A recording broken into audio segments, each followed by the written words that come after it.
Hello, fan collectors. I got my 52-inch Moss WF series ceiling fan up so I could do a video of it.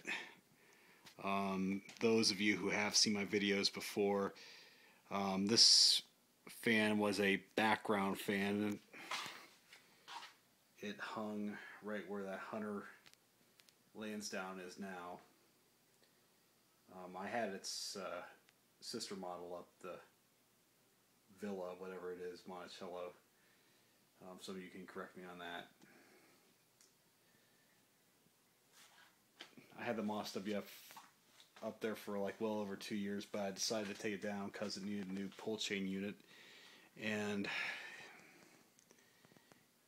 the reason why I needed to replace it was because I had to tug on it real hard to rev it up, and that got pretty awkward, and I did not feel comfortable with that, so I took it down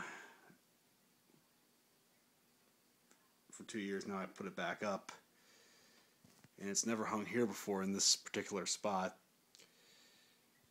but now I can finally do a video of it, full demonstrational video. The finish is very immaculate. It's antique brass, and there's the top of the motor right there. Signature Moss slide-up canopy. The other side is stencil. I'm not a big fan of stencil, no pun intended, but there's the blade arm all the way to the top. And I noticed that it doesn't curve as far on the ends as do most pointed blades, but it's a little stiffer. But there's the new pull chain unit that I put in it. There's the reverse switch. And the unique thing about this fan, it's got GE vents, and Evergo was the only other company that manufactured a top mount ceiling fan with GE vents. And this is a childhood fan of mine. And when you look at it from this angle, this is like walking into the ceiling fan display at a now defunct department store called Hart's. And in that store was a grocery store section was called Big Bear. And then in 1988 they consolidated said stores into one and called it Big Bear Plus. And it was right at the edge of my neighborhood. And they had a turtle fan like this, although slightly different. And they had the Moss juxtapositioned with it like that. Except the Moss WF was brass and it had a globe light on it. Now I'll put one on it when I get the time to do it. And I think we're ready to rev it up. First speed low.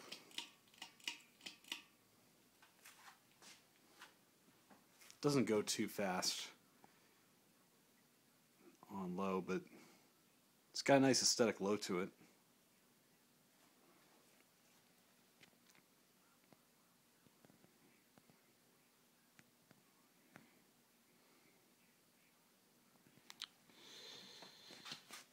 Okay, we'll put the Moss on medium. Moss on medium, I like that.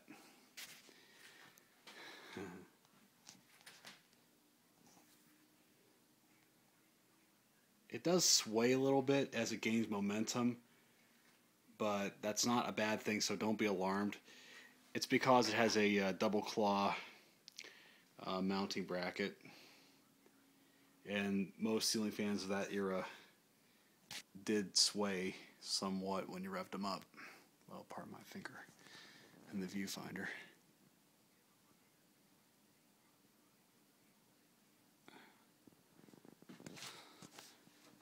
You can't really detect the sway from this standpoint.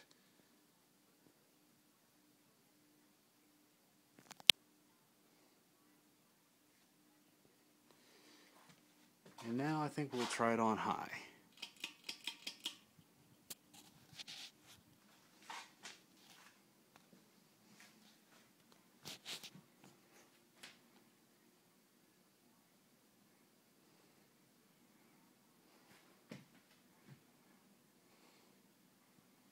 It's on high, and it display really hasn't increased much according to my observation, but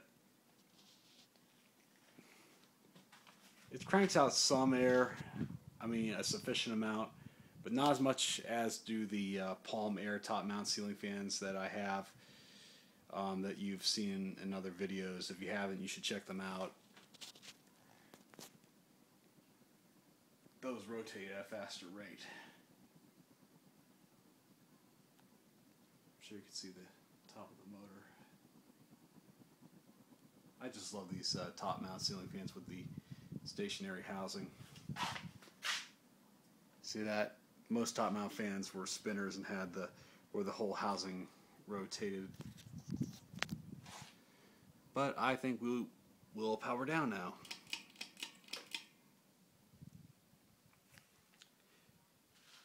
Doesn't make a lot of noise, and it's really in immaculate condition. And these ceiling fans, I don't really see too many of them turning up for sale on Craigslist or thrift stores. Like even Habitat doesn't really get much of them in. But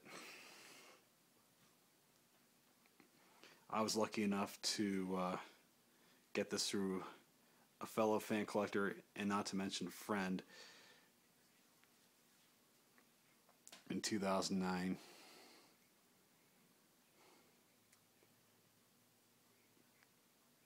He found it on his Craigslist and said I could have it. I paid him cost plus $15 to ship, as he lives 3 hours away from me. And we've been friends ever since.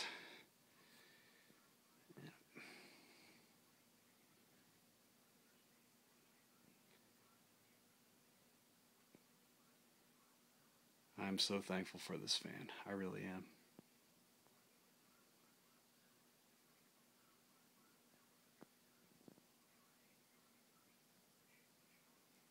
Okay. Well, fan has stopped, and this concludes our broadcast day. Thank you for watching. More to come.